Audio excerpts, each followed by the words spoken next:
રેખા માલકાની અને જોઈએ આજના સમાચાર।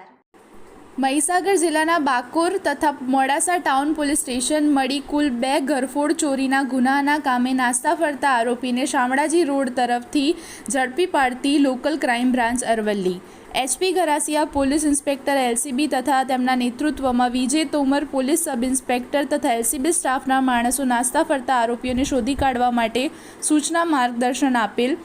મોડાસા ટાઉન પોલીસ સ્ટેશન વિસ્તારમાં નાસ્તા ફરતા આરોપીઓની વોચ તપાસમાં હતા તે દરમિયાન મળેલ બાતમી હકીકત આધારે બાકોર તથા મોડાસા પોલીસ સ્ટેશનના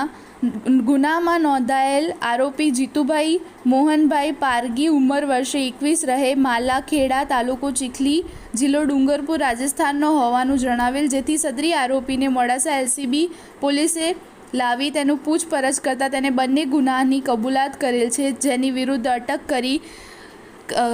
કાયદેસરની કાર્યવાહી હાથ ધરવામાં આવેલ છે।